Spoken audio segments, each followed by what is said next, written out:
Plastic ಹಾಳೆಯನ್ನು ಮುಚ್ಚುವ ವಿಧಾನದಲ್ಲಿ ಮಗೆಕಾಯಿ ಬೆಳೆಸುವ ಸುಲಭ ವಿಧಾನವನ್ನು ವಿಡಿಯೋದಲ್ಲಿ ತೋರಿಸುತ್ತಿದ್ದೇನೆ.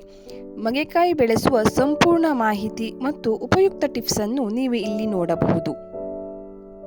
ಈ ಪದ್ಧತಿಯಿಂದ ಹೆಚ್ಚಿನ ಮಗೆಕಾಯಿಯನ್ನು ಕಡಿಮೆ ಶ್ರಮದಲ್ಲಿ ಬೆಳೆಯಬಹುದು.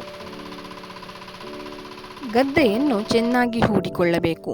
ಹೀಗೆ ಹೂಡಿಕೊಂಡ ನಂತರ ನೇರವಾಗಿ ಎರಡೂ ಪಕ್ಕಕ್ಕೂ ಒಂದೊಂದು ಕೋಲನ್ನು ಹುಗಿದುಕೊಂಡು ಅದಕ್ಕೆ ಬಳ್ಳಿಯನ್ನು ಹೀಗೆ ಕಟ್ಟಿಕೊಳ್ಳಬೇಕು.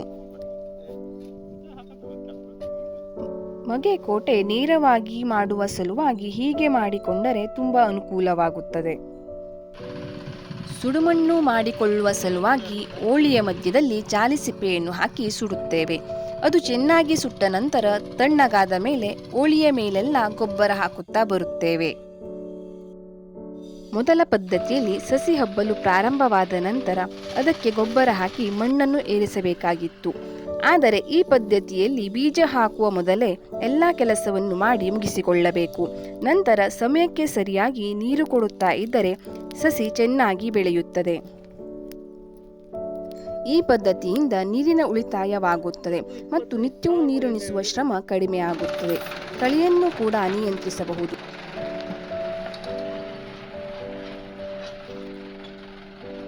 ನಿಮಗೆ ಈ ವಿಡಿಯೋ ಇಷ್ಟ ಆದರೆ ಕಮೆಂಟ್ ಮಾಡಿ.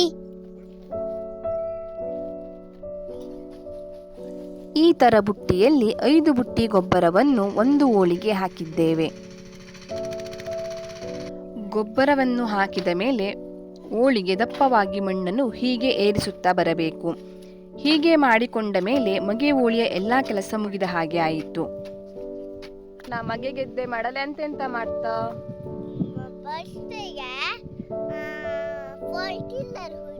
ಆಮೇಲೆ ಮಣ್ಣ ಒಂಚೂರು ಹಗ್ಗ ಜಕ್ಕೆತ್ತ, ಆಮೇಲೆ ಅದಕ್ಕೆ ಬೆಂಕಿ ಹಾಕ್ಯತ್ತ,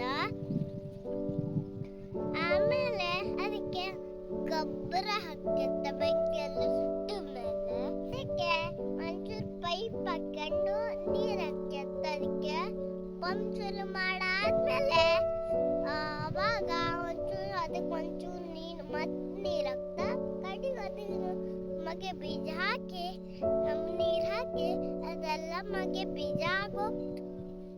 ಅಲ್ಲೋಡು ನಿನ್ ಮಗೆ ಬೀಜ ತಿಂತಾನ. ಇಷ್ಟಾದ ನಂತರ ಓಳಿಗೆ ನೀರಿನ ವ್ಯವಸ್ಥೆ ಮಾಡಿಕೊಳ್ಳಬೇಕು. ಪೈಪ್ಲೈನ್ ಮಾಡಿಕೊಂಡು ಸರಿಯಾಗಿ ಓಳಿಯ ಮಧ್ಯಕ್ಕೆ ಡ್ರಿಪ್ ಪೈಪ್ ಬರುವ ಹಾಗೆ ಮಾಡಿಕೊಳ್ಳಬೇಕು.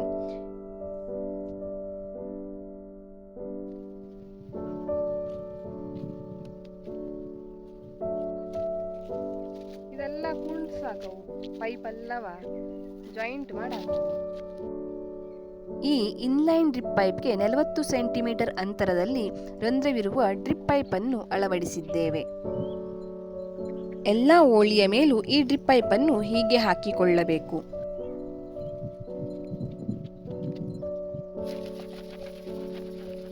ಪೈಪ್ಲೈನ್ ವ್ಯವಸ್ಥೆ ಮತ್ತು ಡ್ರಿಪ್ ಪೈಪ್ ಎಲ್ಲ ಹಾಕಿದ ಮೇಲೆ ಈ ತರಹದ 3 ಫೂಟ್ ಅಗಲದ ಪ್ಲಾಸ್ಟಿಕ್ ಅನ್ನು ಮುಚ್ಚಿಗೆ ಮಾಡಬೇಕು.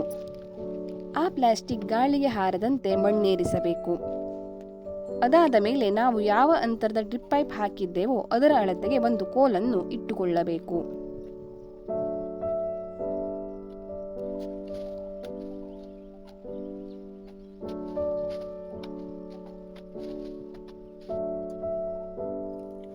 ಒಂದು ಕಬ್ಬಿಣದ ಸಣ್ಣ ಡಬ್ಬಿಯನ್ನು ಹೀಗೆ ಬೆಂಕಿಯಲ್ಲಿ ಕಾಯಿಸಿಕೊಂಡು ಪ್ಲಾಸ್ಟಿಕ್ ಮೇಲೆ ಈ ಕಡ್ಡಿಯ ಅಂತರ ಇಟ್ಟುಕೊಂಡು ರಂಧ್ರ ಮಾಡುತ್ತಾ ಬರಬೇಕು.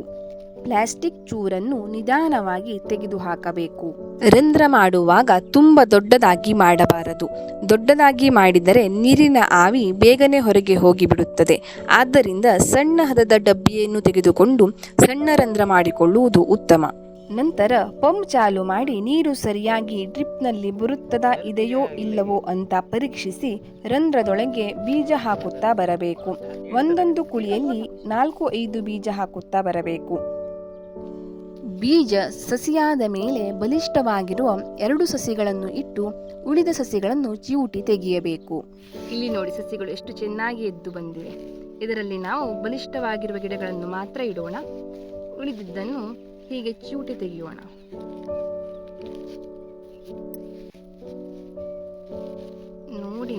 ತೆಗೆಯಬೇಕು.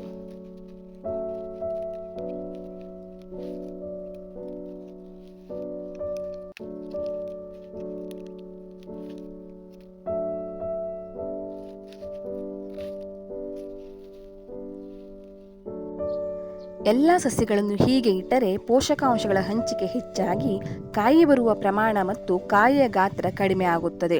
ಆದ್ದರಿಂದ ಬಲಿಷ್ಠವಾಗಿರುವ 2 ಸಸಿಗಳನ್ನು ಇಟ್ಟು ಉಳಿದ ಸಸಿಗಳನ್ನು ಚಿವುಟಿ ತೆಗೆಯಬೇಕು. ಸಸಿಯು ದೊಡ್ಡದಾದ ಮೇಲೆ ನೀರು ಬಿಡುವ ಪ್ರಮಾಣವನ್ನು ಕೂಡ ಜಾಸ್ತಿ ಮಾಡಬೇಕು. ಬಳ್ಳಿ ಹಬ್ಬಲು ಪ್ರಾರಂಭವಾದ ಮೇಲೆ ಮುಂದೇನು ಮಾಡಬೇಕು ಅನ್ನೋದನ್ನು ಮುಂದಿನ ವಿಡಿಯೋದಲ್ಲಿ ನೋಡೋಣ.